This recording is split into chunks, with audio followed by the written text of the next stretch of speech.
आज एउटा इम्पोर्टेन्ट टपिकमा कुरा गर्न जाँदैछु म। ध्यानपूर्वक सुन्नुहोला धैर्यताका साथ। हामीमध्ये धेरैलाई जीवनको कुनै न कुनै कालखण्डमा मानसिक समस्या अथवा भावनात्मक समस्याले पिरुलिरहेको हुन्छ, हैन र? एकदमै सामान्य कुरा हो।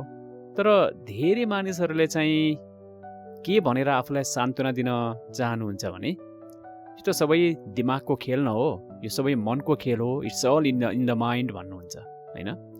असत्य कुरा पनि हो यो। तर के साँच्चै यो मानसिक समस्याहरूसँग जिन्दगीभर जुझ्नु नै पर्ने हो त? समाधान छ कि छैन त? पक्कै पनि समाधानहरू छन्, धेरै समाधानहरू छन्। एउटा त हामीले ध्यान गरेर मानसिक समस्याहरू हटाउन सक्छौँ, हैन? त्यसको बारेमा मैले पहिले पनि अरू भिडियोहरूमा कभर गरिसकेका छु। आज हामी एउटा अर्को टेक्निकको बारेमा कुरा गर्न जाँदैछौँ है। त्यो टेक्निकको नाम हो डिसेन्सिटाइजेसन, अर्थात् संवेदनशीलता घटाउने प्रक्रिया छ एउटा। यसको बारेमा हामी आज कुरा गर्न जाँदैछौँ, अबाउट डिसेन्सिटाइजेसन। पहिले बुझौँ, धेरै मानिसहरूलाई चाहिँ आफ्नो समस्या के हो भन्ने कुरा त स्पष्ट रूपमा थाहा हुन्छ, तर थाहा हुँदाहुँदै पनि ती समस्या हट्न सक्दैनन्। अर्थात् सचेत रूपमा थाहा भए पनि ती मानसिक समस्याले हाम्रो जीवनमा नकारात्मक प्रभाव पारिरहन्छन्। अब एउटा सामान्य उदाहरण भनौँ न। कतिपय व्यक्तिहरूलाई चाहिँ किरा फट्याङ्ग्रादेखि डर लाग्छ, कसैलाई साङ्लादेखि डर लाग्छ, कसैलाई माकुरादेखि डर लाग्छ, कसैलाई कुनै सानो मुसा जस्तो सानो भनौँ न प्राणीदेखि पनि डर लाग्छ, होइन र? सामान्य कुरा हो। जसलाई यस्तो हुन्छ, हजुरहरूलाई यो डर मसँग छ, मलाई डर लाग्छ भन्ने कुरा त राम्रोसँग थाहा छ नि, होइन? किनकि जब हजुरहरूले त्यस्ता किरा फट्याङ्ग्रा अथवा मुसा देख्नुहुन्छ, तुरुन्तै आफूमा भावनात्मक असन्तुलन जागृत भएको महसुस गर्नुहुन्छ। अब कहिलेकाहीँ त्यो असन्तुलन धेरै तीव्र हुन्छ भने कहिलेकाहीँ अलिकति त्यसको इन्टेन्सिटी कम हुन्छ। तर त्यो अवस्था हामीले कस्तो परिस्थितिमा सामना गरिरहेछौँ त्यस कुरामा भर पर्छ। यदि हजुर पहिलेदेखि नै तनावग्रस्त अवस्थामा हुनुहुन्छ भने र अचानक त्यो कुरा आफू सामु आयो, अप्रत्याशित परिस्थितिमा देखियो भने चाहिँ भावनात्मक झट्का अलिक तीव्र हुन्छ, अलिक बढी हुन्छ। यो त सामान्य कुरा हो। तर यस्तो प्रकारको डरको वास्तविक कारण भनेको चाहिँ हाम्रो अवचेतन मनमा हुन्छ, सबकन्सियस माइन्डमा हुन्छ। ध्यान अभ्यासद्वारा हामीले यस्ता डरहरू पनि हटाउन सक्छौँ। तर सचेत रूपमा रहेको डरलाई निष्क्रिय गर्ने, न्युट्रलाइज गर्ने एउटा अझै प्रत्यक्ष, सरल र प्रभावकारी विधि पनि छ, जसलाई हामी भन्छौँ डिसेन्सिटाइजेसन, संवेदनशीलता घटाउने अभ्यास। आउनुहोस् आज विस्तारमा बुझौँ यो विधि के हो र यसलाई कसरी हामीले प्र्याक्टिकली उपयोग गर्न सक्छौँ। सबैभन्दा पहिले त हजुरले आफूलाई सकेसम्म एकदमै रिल्याक्स्ड बनाउनुहोस्, शिथिल बनाउनुहोस्। यसका लागि हजुरले आफ्नो दैनिक योग अभ्यास गर्न सक्नुहुन्छ पहिले, वा केही समय ध्यान अभ्यास गर्न सक्नुहुन्छ, अथवा सब आसनमा आराम गर्न सक्नुहुन्छ। हजुरलाई सबैभन्दा बढी रिल्याक्स्ड बनाउने जुन विधि उपयुक्त लाग्छ आफ्नो लागि, त्यो विधि रोज्नुहोस्। जब हजुर शिथिल अवस्थामा हुनुहुन्छ, जब रिल्याक्स्ड महसुस गर्नुहुन्छ, तब आफूले डर मान्ने जुनसुकै वस्तु अथवा कुनै परिस्थितिसँग सामना गरिरहेको दृश्य कल्पना गर्नुहोस्, भिजुलाइज गर्नुहोस्। आँखा कोमल बन्द गरेर मनमा त्यस वस्तुको तस्बिर बनाउनुहोस्। ल उदाहरणका लागि मानौँ कसैलाई माकुरादेखि डर लाग्छ, साङ्लादेखि डर लाग्छ, अथवा मुसाप्रतिको डर नै लिउँ न। मनमा त्यो वस्तु, त्यो प्राणी धेरै भएको स्पष्ट चित्र बनाउनुहोस्। माकुरा, साङ्ला, मुसाहरू भएको स्पष्ट चित्र बनाउने प्रयास गर्नुहोस् आफ्नो मनमा। हजुरको कल्पना जति स्पष्ट हुन्छ त्यति राम्रो। यदि हजुरलाई त्यस्ता किरा फट्याङ्ग्रा अथवा जनावरहरूको कल्पना गर्न गाह्रो हुन्छ भने आफ्नो विगतका त्यस्ता स्मृतिहरू सम्झिनुहोस् जहाँ हजुरले ती कुराहरूसँग सामना गर्नु परेको थियो, अलि असहज वा अप्रिय अनुभवहरू सम्झनुहोस् त एकचोटि। सकेसम्म ती अनुभवलाई तीव्र रूपमा पुनः अनुभव गर्ने प्रयास गर्नुहोस्, रिएक्सपिरियन्स गर्ने कोसिस गर्नुहोस्। सुरुमा हजुरलाई धेरै डर लाग्न सक्छ। यदि अत्यधिक डर लाग्यो भने चाहिँ यो अभ्यास रोक्नुपर्छ। नत्र भने सम्भव भएसम्म समस्याबाट भाग्ने होइन, त्यसलाई पूर्ण रूपमा सामना गर्ने प्रयास गर्नुहोस्। केही मिनेटसम्म यो अभ्यास गर्नुहोस्, त्यसपछि विश्राम लिनुहोस्।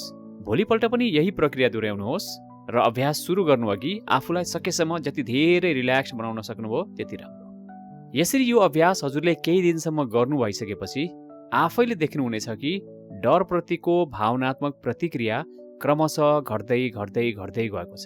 त्यो परिस्थिति वा त्यो प्राणीसँगका सबै पक्षहरूलाई निहाल्ने हजुरको बानीको विकास हुन्छ।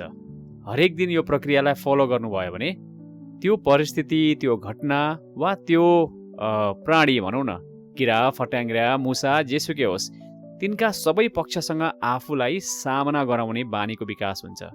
हजुरको मनले सोच्न वा कल्पना गर्न सक्ने सबै प्रकारका अवस्थाहरूको सामना गर्ने बानीको विकास हुन्छ।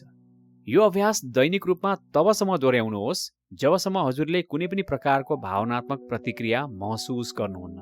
त्यो कुरा सम्झदा, त्यो वस्तुलाई सम्झदा जबसम्म हजुरलाई चाहिँ भित्रबाट डर लाग्न छुट्दैन, प्रतिक्रिया जबसम्म महसुस गर्नु हुँदैन, तबसम्म यसलाई कन्टिन्यू गर्नुहोस्।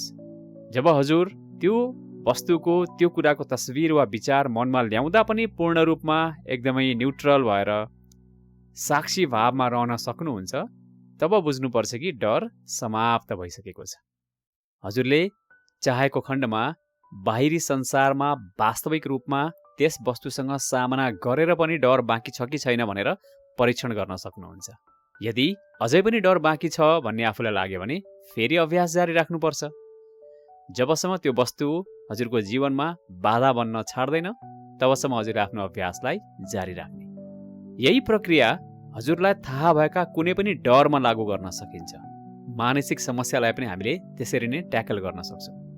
कतिपय व्यक्तिहरूलाई चाहिँ विपरीत लिङ्गीप्रतिको डर हुनसक्छ, अपोजिट सेक्स, महिलालाई पुरुषको अगाडि पर्न, पुरुषलाई महिलाको अगाडि पर्न, होइन, डर लाग्न सक्छ। कसैलाई उचाइदेखि डर लाग्न सक्छ, हाइटदेखि, कसैलाई अँध्यारोको डर लाग्न सक्छ, वा कसैलाई कुनै प्रकारको फोबिया हुनसक्छ। जुनसुकै भए पनि यी सबै अवस्थामा यो डिसेन्सिटाइजेसन प्रोसेस हामीले लागू गर्न सक्छौँ, अभ्यास गर्न सक्छौँ। यसको आधार एकदमै सरल छ। सामान्यतया डर लाग्ने वस्तुसँग जब हामी रिल्याक्स्ड अवस्थामा सामना गर्छौँ तब हाम्रो भावनात्मक प्रतिक्रिया कम हुन्छ। दैनिक जीवनमा डर लाग्ने वस्तु देख्दा हामी चकित हुन्छौँ, त्यो एकदमै सामान्य कुरा हो, प्राकृतिक कुरा हो।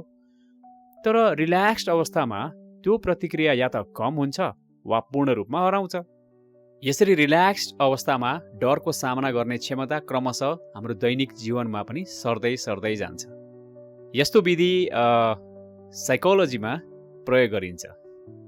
योगको विधि, योगको प्रणाली पनि यस्तै खालको हो। फरक यति मात्र छ कि योगमा व्यक्ति स्वयं आफ्नो मनोचिकित्सक बन्छ, आफ्नो साइकोलोजिस्ट, आफ्नो काउन्सिलर, आफ्नो हिलर आफै बनिन्छ योगमा।